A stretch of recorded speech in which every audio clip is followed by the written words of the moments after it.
So yun ang mga kawal. Parang natin. So yun ang mga katakay. Ginagamit natin ngayon yung instant. Instant. 360. So tinatry natin. Kung matagtag siya, hindi ko pa tayo nun yung internet stabilization eh. Pero di ko siya nakakalitan. So dahil tayo ngayon, time check tayo 5:20. So hindi ko mapakita sa inyo. Kasi gamit ko ay install lang natin yung helmet. Hindi ko sa helmet.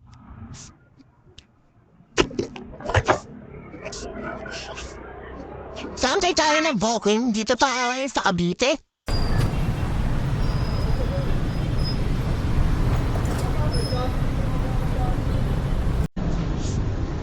$250 lang. It's serious. $250. It's serious.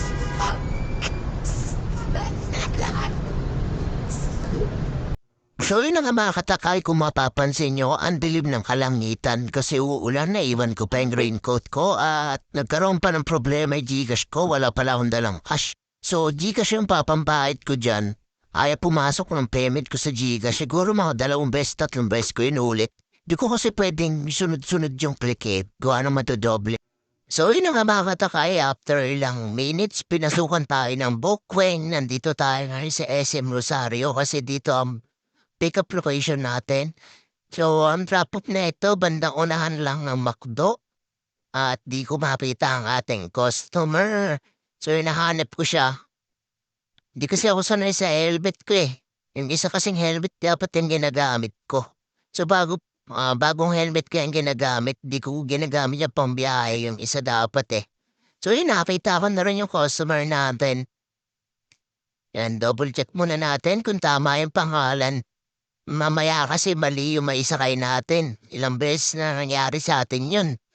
So may second booking na pala tayo mga katakay, pa Imus. So nasa Imus tayo going to Parañaque to. So saglit lang naman to. Pupunta natin, wala naman traffic, C5 lang daan natin. So palis na ako niya mga katakay, madilim masyado yung Insta, kailangan talaga ng ilaw. So susunod lalagay ako ng ilaw para makita to. So yun ang mga katakayan, dito tayo ngayon sa may Baclaran. May customer tayo niyan. So MRT yung drop-off niyan, bandang may Baclaran. So hinahanap namin yung station na sinasabi niya. Kung mapansin yung daming tao ngayon, daming paninda dito sa Baclaran, sobra. Ewan ko kung pwede pumasok yung motor dito, malawak naman yan. May kasunuran ako niya kanina na nakamotor tsaka nakabike, kasi mabilis sila ng konti. Ako mabagal eh. So hinahanap na natin yung sinasabi ng customer, yung sapatos, dami oh.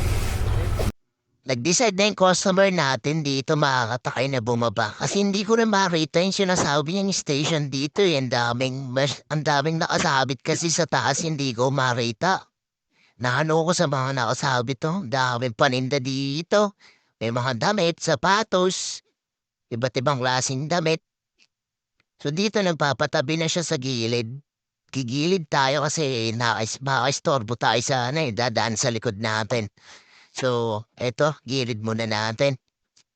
At yun na nga, nakakuha tayo ng Bookweng. Sa Lalamove, pauwi na tayo ng Cavite. At eto, binibigyan pa tayo ng instruction ni Madam. Kasi daw magulo daw ang papuntang Cavite, lalong-lalo na dun yung waist, may paliko, may pakanan. Kakaliwa ka sa Jollibee, kakanan ka sa 7-Eleven, dulo kaliwa.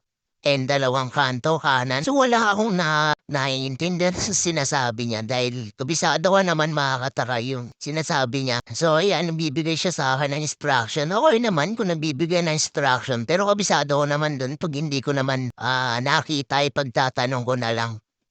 So yun na mga katakay, pauwi na tayo ng Cavite. At yun na nga mga katakay, andito na tayo sa Cavite. Eto na, 7-Eleven kanan, diretso.